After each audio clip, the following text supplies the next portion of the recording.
මේක ගොඩක් මහන්සි වෙන්න ඕන අවුරුද්දක් නෙවෙයි. ගොඩක් මහන්සි නොවි ගොඩ දා ගන්න ඕන අවුරුද්දක්.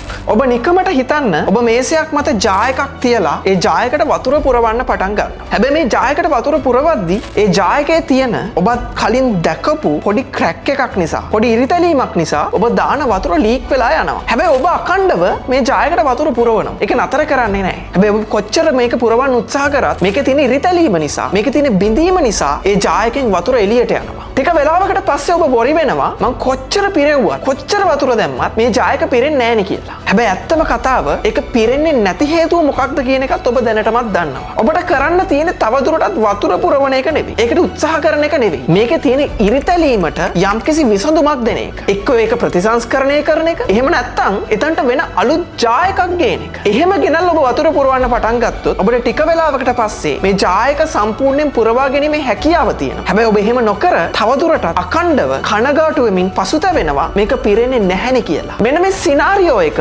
2025 අවුරුද්ද පුරාවටම ඔබේ ජීවිතය ඇතුලේ සිද්ධ වුණා. 2024 අවුරුද්දෙත් මේක සිද්ධ වුණා. 23 දිත් සමහර විට වෙන්නේ නැති. ඔබ උත්සාහ කළා, ඔබ මහන්සි වෙලා වැඩ කරා, ඔබ අඛණ්ඩව සතුට හොයාගෙන ගමනක නිරත වුණා, සැනසීම හොයාගෙන ගමනක නිරත වුණා. හැබැයි ඔබට ඒක ලැබුණේ නැහැ. ලැබුණේ නැති නිසා ඔබ කනගාටුනා, පසුතැවුණා. හැබැයි ඔබ නොසලකා හැරපු කාරණාව තමයි මං කොච්චර මහන්සි වුණා, කොච්චර ඒකට වෙහෙස වුණත් ප්‍රශ්නේ තිබ්බේ පොඩි ඉරිතැලීමක කියන එක, පොඩි බිඳීමක කියන එක. සමහර විට ඔබ ගිය අවුරුද්දේ කොච්චර එෆර්ට් එකක් දැම්මත්, උත්සාහයක් දැම්මත් ඔබේ බිස්නස් එකට ලාභෙ එන්නේ නැතුව ඇත්තේ ඔබේ එකම එක ස්කිල් එකක තිබ්බ අඩුපාඩුවක් නිසා වෙන්න පුළුවන්. හැබැයි ඔබ ඒක ෆිල් කරගන්නේ නැතුව දිගටම උත්සාහ කළා. සමහර විට ඔබ කොච්චර ගිය අවුරුද්දේ උත්සාහ කරත් ජීවිතේ සතුට කියන එක ළඟා කරගන්න ඒක එන්නේ නැතුව ඇත්තේ ඔබ ළඟ ඉන්න ටොක්සික් සහකාරිය හෝ සහකරුවා නිසා වෙන්න පුළුවන්. හැබැයි ඔබ ඒක ඉවත් කරන්නේ නැතුව, ඒ බාධකේ අයින් කරන්නේ නැතුව දිගටම සතුට හොයන්න උත්සාහ කළා. සමහර විට ඔබේ වෘත්තීය ජයග්‍රහණයට ඔබ කොච්චර try කළත් ගිය අවුරුද්දේ යන්න බැරි වුණේ ඔබේ එක හැබිට් එකක් ඔබ වෙනස් කරගත්තේ නැති නිසා වෙන්න පුළුවන්. හැබැයි ඒක වෙනස් කරගන්නේ නැතුව ඔබ දිගටම ප්‍රොමෝෂන් එක වෙනුවෙන් උත්සාහ කළා. ප්‍රතිඵල විරහිතයි අන්න ඒ වගේ උත්සාහය.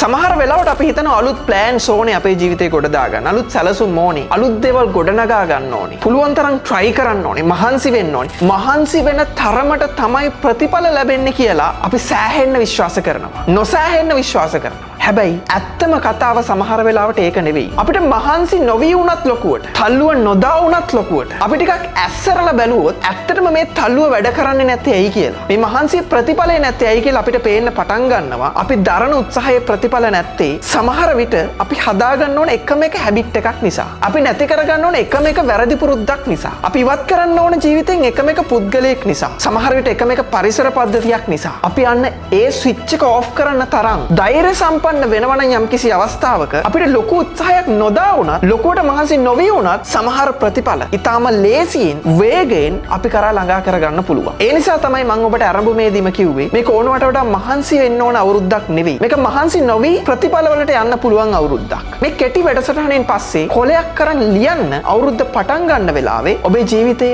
මොනවද ඉවත් කළ යුතු දේවල් මේ වෙලාවේ? මොනවද හදා ගන්න ඕනේ පොඩි පොඩි දේවල්? මොනවද ප්‍රතිසංස්කරණය කළ යුතු දේවල්? ඒ ලිස්ට් එක ලියලා අද ඉඳලම ස්ටාර්ට් එකක් ගන්න. මහන්සි නොවි ඉතා ඉක්මනින්, වේගයෙන්, ලේසියෙන් 2026 අවුරුද්ද ප්‍රතිඵල ජනනය කරන අවුරුද්දක් බවට පත් කරගන්න.